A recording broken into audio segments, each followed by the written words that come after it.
আসসালামু আলাইকুম এভরিওয়ান, আশা করি সকলেই ভালো আছেন।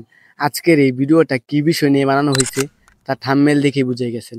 যাই হোক, বেশি কথা না বলে এই মাইক্রোফোনটা আনবক্সিং শুরু করে দিই। আসলে এই মাইক্রোফোনটাকে দেখে কিছুতেই বোঝা যাইতেছে না যে নতুন কেনা হয়েছে। আসলে এই মাইক্রোফোনটা নতুনই কেনা হয়েছে, কিন্তু যখন আমি মাইক্রোফোনটা রিসিভ করি তখনই আমাকে দেখতে হয় যে মাইক্রোফোনটা কি ভালো দিয়েছে না খারাপ। আসলে এই মাইক্রোফোনটা আমি ঠিকঠাকই পেয়েছি, কোনো সমস্যা পাই নাই। এই কারণেই দেখা যাচ্ছে আনবক্সিং করা। তবুও আপনাদেরকে দেখাই এই মাইক্রোফোনের সাথে কি কি দিয়েছে। আসলে তেমন একটা কিছু দেয় নাই, শুধু মাইক্রোফোন আর রিসিভারটা দিয়েছে। কম বাজেটের মধ্যে এই ছোট্ট এই মাইক্রোফোনটা কতটা ভালো পারফরমেন্স করতে পারে চলুন দেখে নিই।